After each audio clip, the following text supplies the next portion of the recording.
If not, if you have a Bible this morning, I want to ask you to turn to the book of 1 Samuel chapter 8. And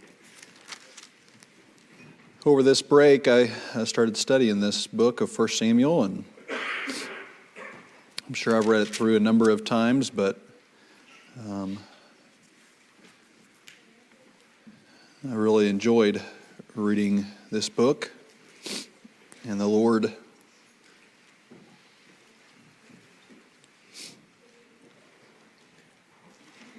spoke to me through some of these scriptures and passages, and I so appreciate that. Great encouragement to me. And it may, I may preach a couple weeks from this book. There were just so many things that the Lord spoke to my heart. I had a hard time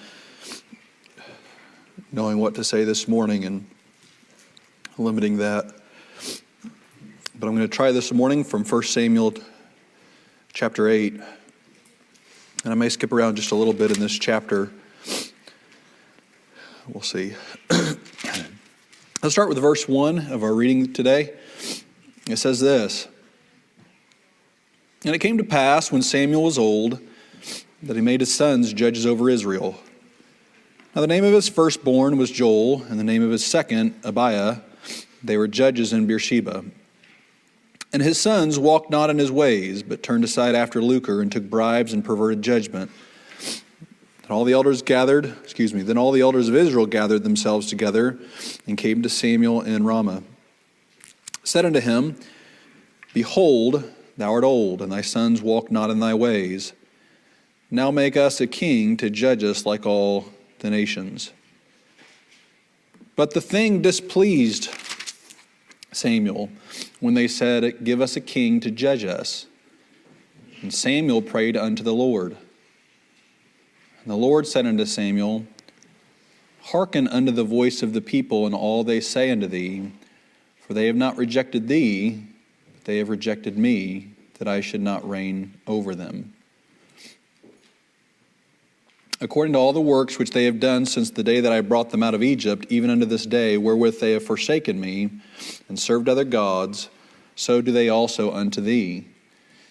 Now therefore hearken unto their voice, howbeit yet protest solemnly unto them, and show them the manner of the king that shall reign over them." So I'm going to skip from verses 10 through 17, I think. But I want you to notice in 10 through 17 in your text, if you look at verse 11, in the middle of that verse, it says, He will take. And this is speaking of the king. And then if you'll notice verses 13, 14, 15, 16, 17, they all say, and he will take, and he will take. And so whomever the king is going to be, which we know is going to be Saul, we can see that he's going to be taking from the people. Verse 18 says, And ye shall cry out in that day because of your king which ye have chosen you. And the Lord will not hear you in that day. Nevertheless, the people refused to obey the voice of Samuel, and they said, Nay, but we will have a king over us, that we may also be like all the nations, and that our king may judge us, and go out before us and fight our battles. And Samuel heard all the words of the people, and he rehearsed them in the ears of the Lord. And the Lord said to Samuel, Hearken unto their voice, and make them a king. And Samuel said unto the men of Israel, Go you every man unto his city. I'll conclude our reading this morning, and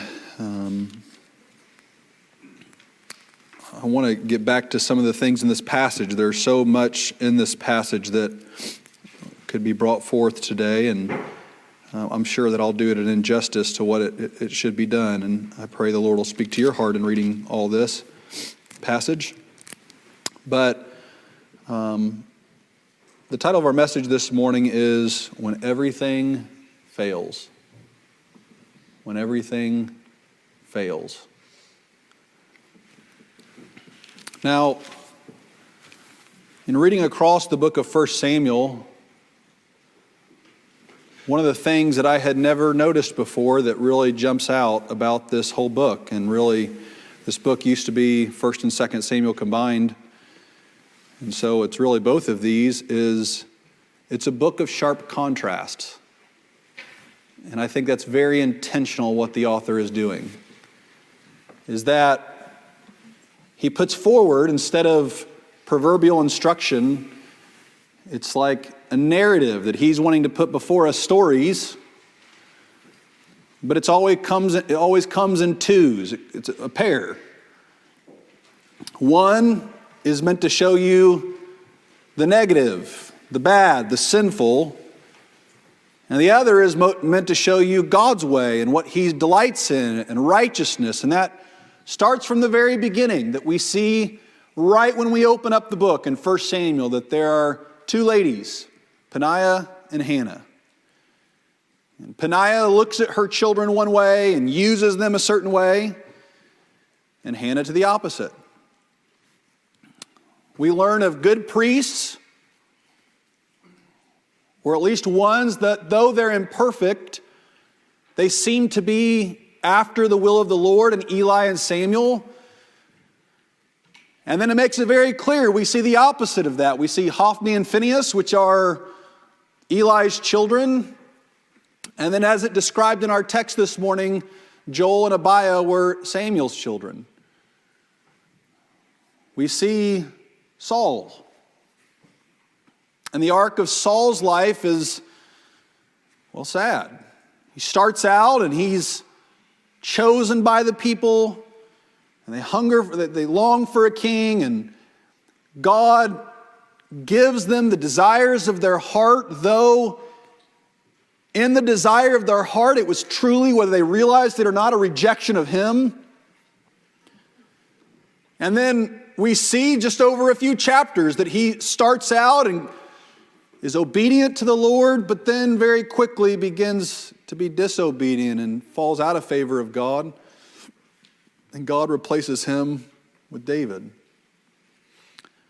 We see the use of the Ark of the Covenant.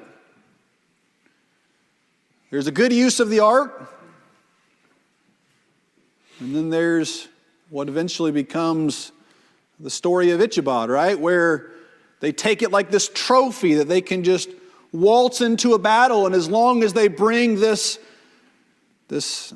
implement of God, that they're using it as a good luck charm almost. And so we see the use of good religion, and if you want to call it that, and bad.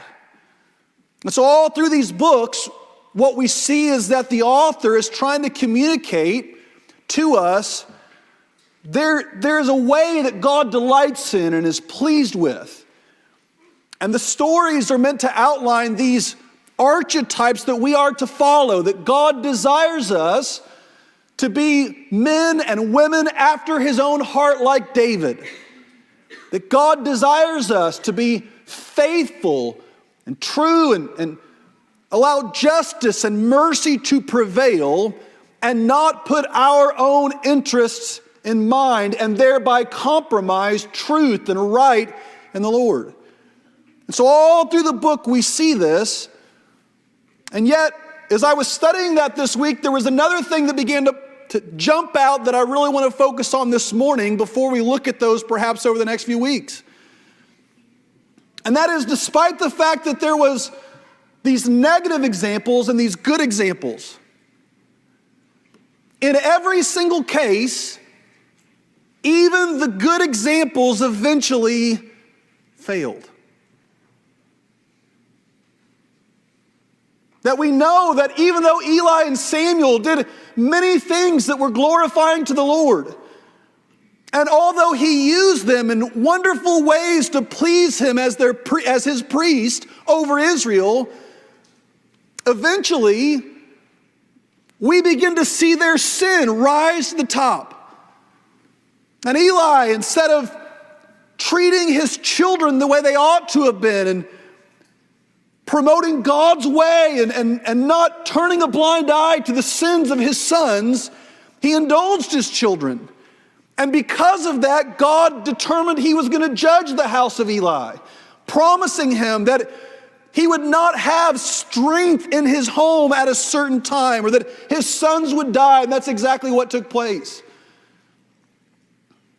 We see in Samuel's life almost the very same pattern, and it's something of note, I think, that it took 2 generations of priestly corruption for the people to finally call out for permanent structural change. I thought that was a very interesting thing, and it seems as though that often is what happens in the world today, that when you even get into a church and you start seeing two generations of spiritual decline, finally there comes a place where people begin to cry out and say, you know what? Everything that God told us is broken. And so we just need to change it all.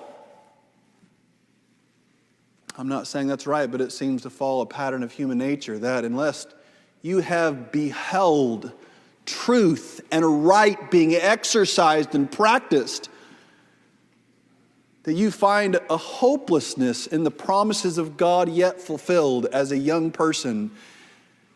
And I think that's perhaps part of the reason for the craze for change today in religion.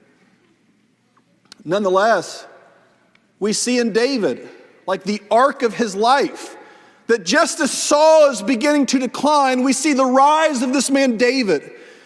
And oh, what a rise that it was there. And as Jesse comes to Bethlehem and he finds this child that's out in the field just being a shepherd of the sheep, and little did they know all the things that God was going to use this young ruddy boy to accomplish for the name of God. And the very next chapter in 1 Samuel chapter 17, we see him doing what Saul was afraid to do, that of all the men, Saul is an experienced soldier. Saul is a man whose shoulders were above all the other men, that he was strong and he was respected, and he was the one that was supposed to stand before Goliath, and yet he failed. And so God lifts up this young boy to come and deliver the people of Israel over their enemies. And what a beautiful picture that is of Christ conquering death. And yet, as 2 Samuel begins and David is reigning and good is transpiring and hope is in Israel, David fails.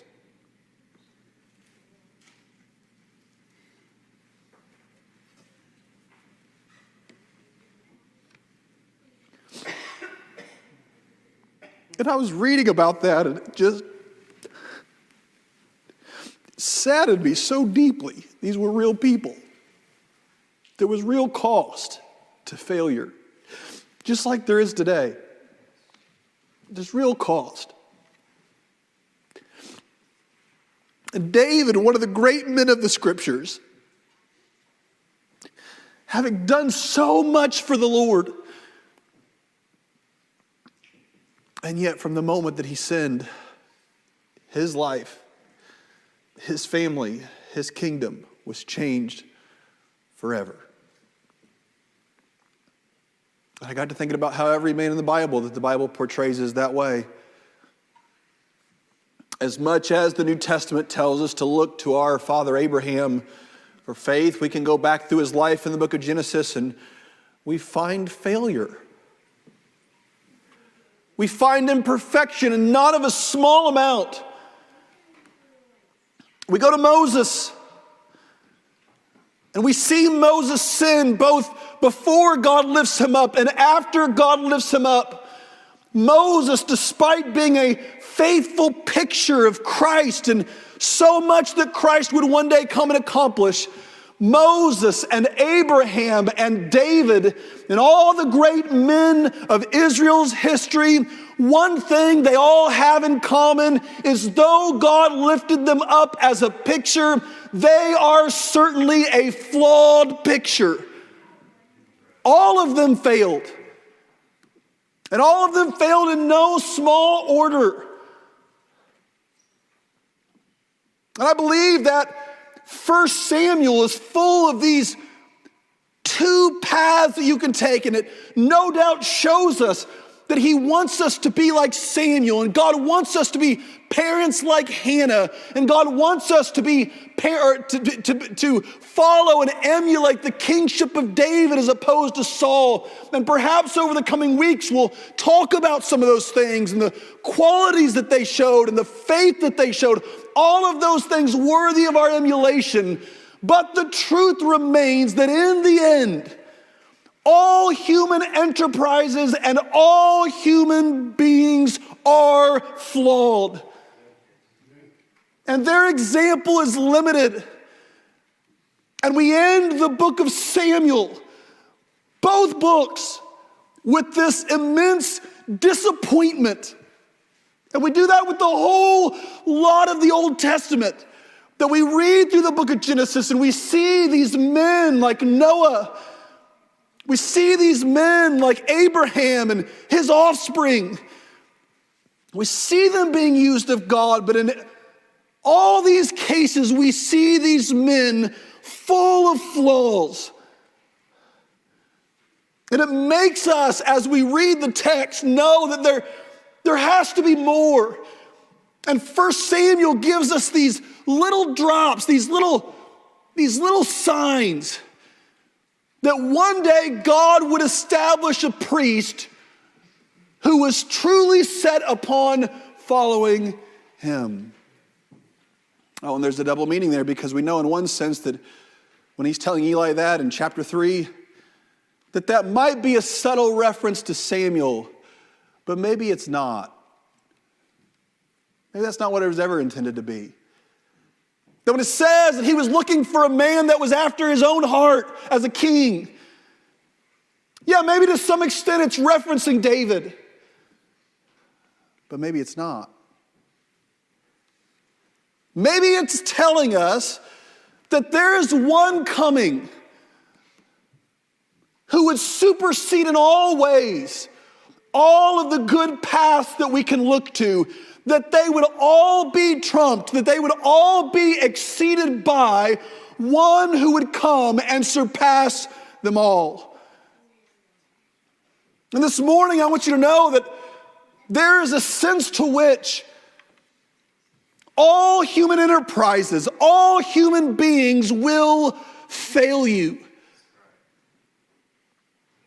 And I'm going to tell you one of the most discouraging and disappointing things, and if you're a young person, I want you to really listen to me this morning.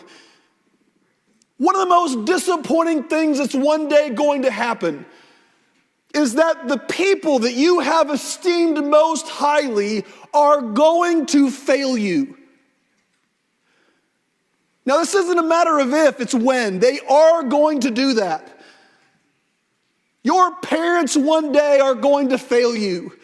And there are people today that go their whole life, and there are psychiatric treatments that center around focusing on and embellishing all the imperfections of your parents and how all that troubles your mind and heart today and your life today can all be traced back to the things that your parents did or did not do. And it seems like our culture is just teeming with reasons why you can find a blame on somebody else, but there is a presupposition underlying that accusation, and that is that perhaps that you're looking at your parents to have been and to do too much for you that they were never, God designed them never to do.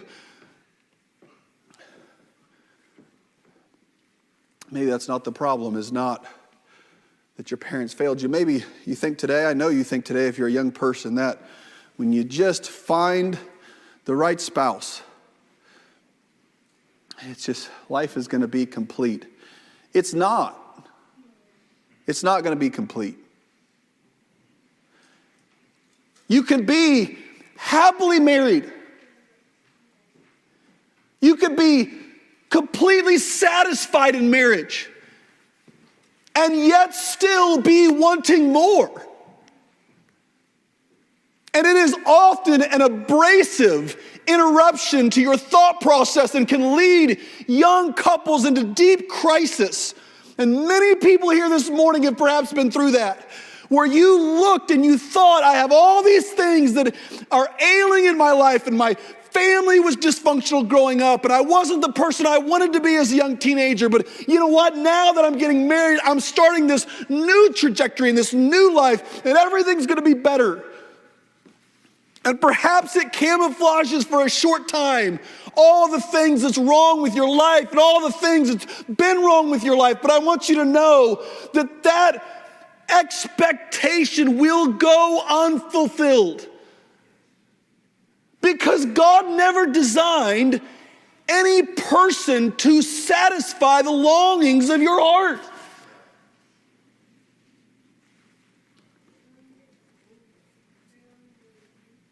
I think of the sorrow of Hannah.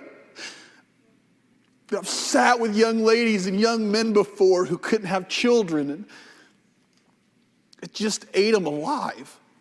I mean, really, sometimes it would just, and some of you may have been through this, where it ate you alive that you couldn't have a child. Good. You went through all the cycles, and young people today, this is going to face some of you. Hear me today. This is going to face some of you inevitably. You're going to get married, and you're going to be full of bliss and excitement and expectation. And then you're going to expect to have a child, and you can't. Trouble's going to start abounding, and Satan's going to attack you with the fervor that you don't know anything about yet. And you'll be tempted to be divided and to blame and to question God and to do all number of things. Love, as 1 Samuel chapter 1 starts, that Hannah is she's bringing that before the Lord. You know, I have found for as much as offered in the world for help, and as for as much even Christian psychiatric recommendations and ways of looking at the world and lenses to put on, nothing replaces taking your troubles and sorrows to the Lord. That's not a shallow statement. It's not a shallow statement. Nothing in your life will heal you like going to the Lord. Oh, the trouble that we could forfeit if we would just take our cares first and foremost to the Lord. Oh, how many days and nights my heart just ached in pain, all the while avoiding going to the Lord. I mean, really going to the Lord. Hannah just brings him to the Lord. I find the faith of Hannah just greater than words. She prays for a child, God gives her a child, and she gives him right back. She was still without a child. Do you understand that that's part of the story? She ended up without a child. She weaned him, and then she saw him once a year. At least that's what you can infer from the text, that she'd go back and she'd give him clothing once a year. Because she wasn't looking to her child to satisfy the longings of her heart. She was looking to the Lord. And if you don't believe that, just read Hannah's prayer in chapter 2. It's all about the Lord. It's all about how wonderful that He is and how much she esteems Him. The child was an evidence of God's faithfulness. It was not what she needed to satisfy her. Your child won't. Oh, the world today, I guess you could say that from an occupation standpoint, have what I always wanted. I wanted to be a full-time pastor. Here I am. And I thought that would satisfy some things on the inside. It is no fault of anybody else's. It's wrong expectations, you know. God didn't design any occupation or amount of money to satisfy you. So a couple years in, I went through this 6-month period of disappointment. I loved being the pastor here. I loved being here. But I had cracked it up to be something God had never intended it to be.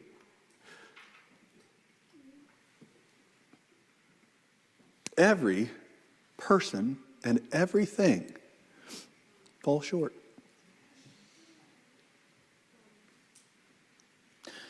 The degree to which God can teach us that, I think today very often people get disenchanted with God because of religion and church failing them. A religious leader, I'm always leery of people who always think that some man has solved every riddle in the Bible and is the ultimate authority on everything. He's not. I've seen before, in churches before, that when a pastor resigned, it was like the end of the world. And it made you had to wonder, where was their trust? Was it in him? Or was it in the Lord? You see, we can see that emanating out of this book is realization that not only are there good and bad, and in the text that we read this morning, it shows us this meta-narrative that goes through the whole book.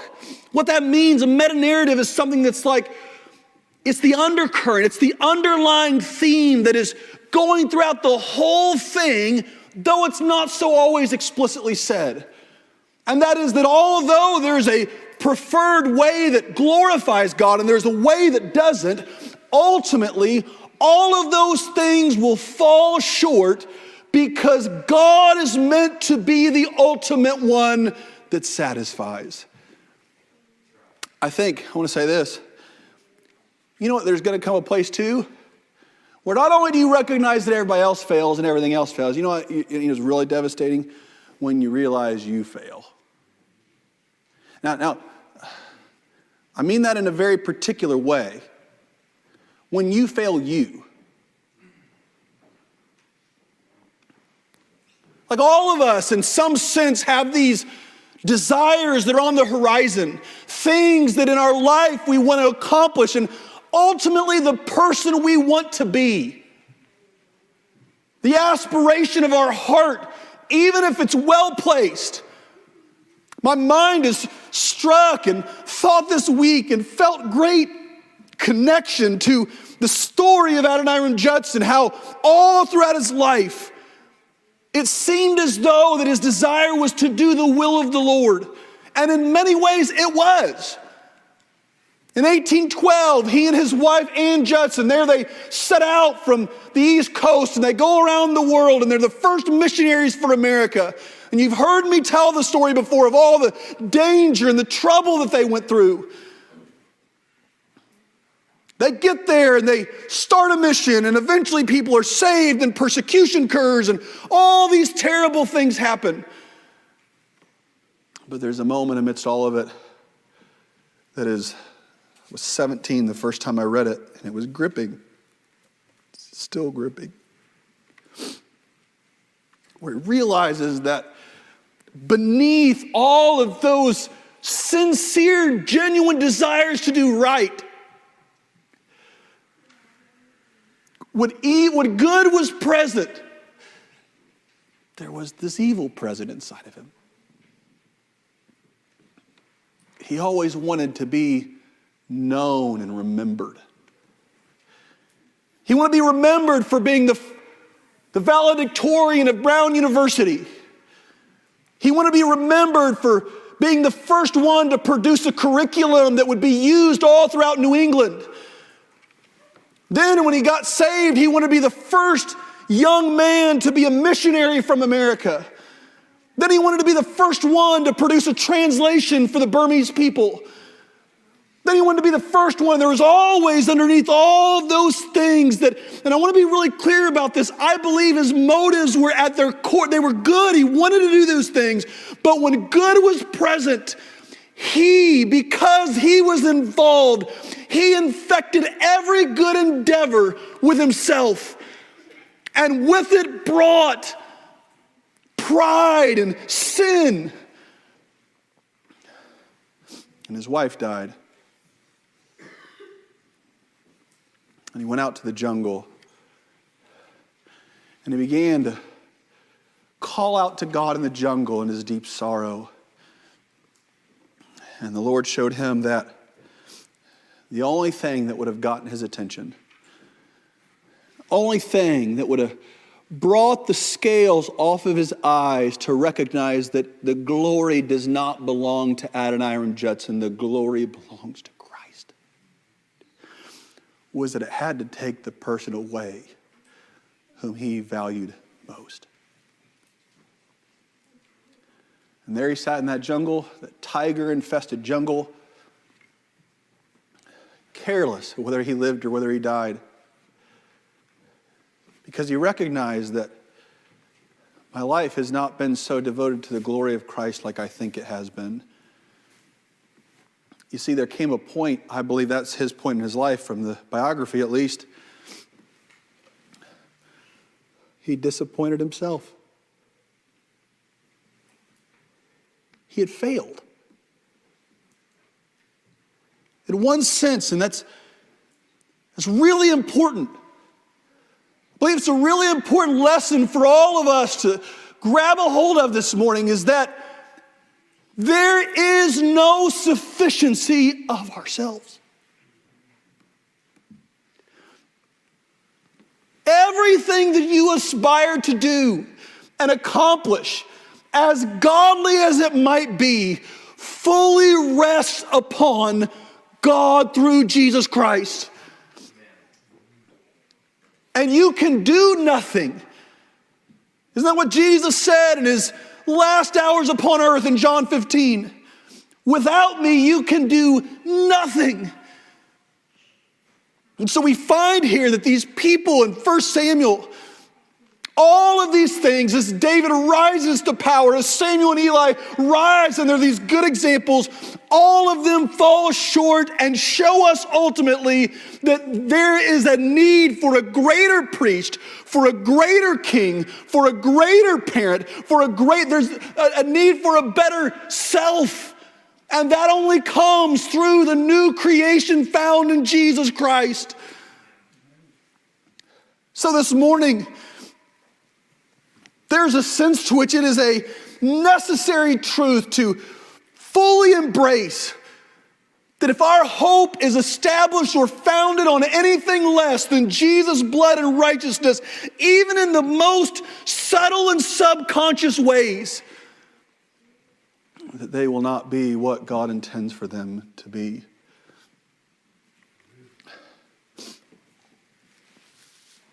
I think there is a point in spiritual life where, and how do I want to say this? Okay. I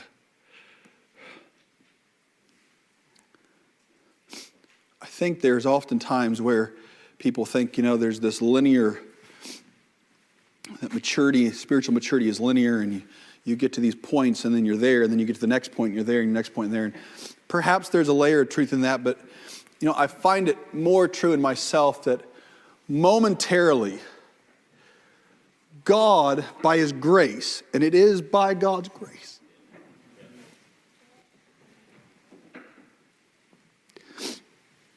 he helps me to perceive, but that also, through his grace, do that spiritual thing, that truth, embody that Christ-likeness for just a moment. And then I retrace, and I go back to me. And he allows me again, just for a moment, to perhaps a different spiritual truth, to actually have faith, which, that's hard. Man, the call of faith, where it says the just shall live by faith, if you really go there, man, that's hard. I mean, preaching it's so easy because there's so many examples. You don't have time to even study for 100 weeks. But man, to exercise, here's the promise, now God says do it, and everything in your flesh just contaminates that whole thing. And if God, by his grace, helps you to just do that, And in that moment when that's happening, you recognize how dependent you are upon Christ. Because you've tried 100 times of your own strength, and of your own religious finagling, You try to do all these religious activity to conjure it up. But if the Spirit just breathes into you that, I imagine it for him, it's like when he says, Lazarus, come forth. It's like he does that inside of us. He says, Christ, come forth. Out of me, Christ, come forth. And for just a moment, I'm able to be the David and the Samuel and the Hannah for just a moment. Then I retrace. And that retracement, man, it's not for a moment, is it? It's not for a moment. It lasts so long that you forget if it's even possible to have what you had. Do you know what I mean? And I read 1 Samuel and it just screams. If you stop at this, you're hopeless. But then you turn to the New Testament and you see that the Word became flesh and dwelt among us. And that same Spirit that raised up the body of Christ desires to raise up our mortal bodies, to enable us to live beyond what is humanly possible and to perform those spiritual duties, those spiritual callings that we cannot of ourselves do. And even when we're doing them, we're laced about with all of this sinful flesh, and yet, because of the grace and power of God, He allows us to be partakers of His blessing and His goodness, and to become vessels of honor wherethrough the Holy Spirit comes to do some measure of good in this world. And oh, what a blessing that is. It comes through trial and tribulation. It comes through pain and suffering. And listen, I think the greatest pain and suffering is not the pain and suffering of the circumstances. It's the torments of the soul against itself. Like the thing that is, when I'm in a place with the Lord, the thing I lament the most is my flesh. The weakness and the sin of my flesh. It's amazing to me that I can be in a horrible circumstance and all of those things fade in light of the weight of my flesh to the spiritual man within. That those things are light afflictions in comparison to the nature I have that weighs down the Spirit of Christ dwelling within me.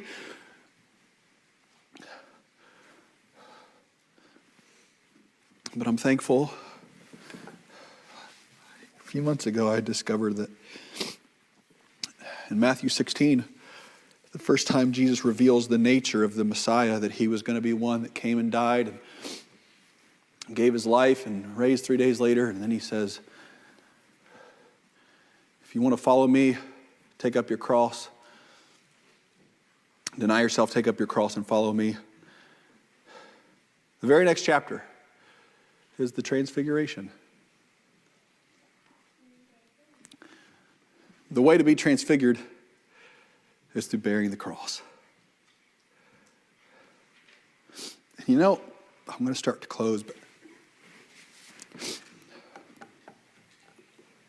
so many things I just don't even know how to try to say, and I hope the Lord will communicate them to your heart.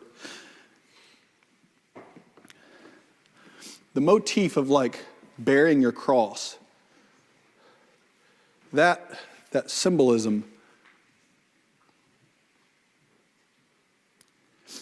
is a very like clear and effective way to communicate the idea. But carrying the cross feels nothing like the idea. bearing the cross of Christ in your life and in mine? It's nothing like the idea expressed on a Sunday morning. It's more like what Jesus experienced there in Gethsemane, the agonies. That's the cross. He calls us and he says, if you're going to be my disciple, the goal is not to escape the cross. It's to embrace the cross.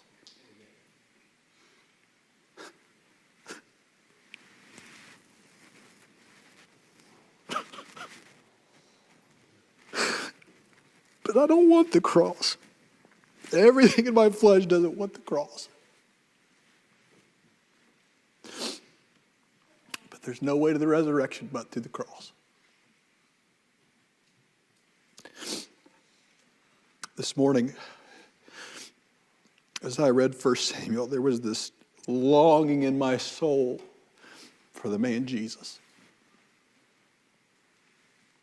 All men fail. All institutions fail. That was another thing that jumped out to me.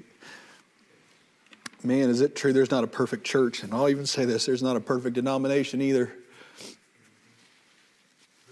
There's just not. There's not. It's all full of sin. It's all because it's full of me and you. But there's a perfect man. He wants to be with us. I just can't. That's just too much.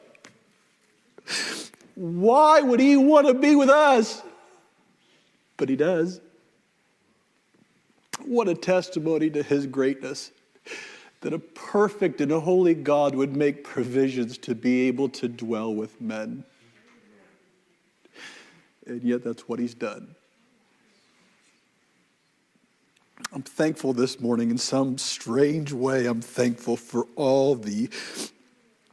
how the imperfect picture of all these men pointed me to Jesus Christ. It caused me to marvel at the person of Christ, that he is the perfect priest, that he is the perfect king, that he is greater than Jonathan and David's friendship. Oh, it must have been a great friendship, but it was nothing like that of Christ. I'm thankful this morning, and I pray in your life, in my life, that we would find Christ to be our everything, because he is.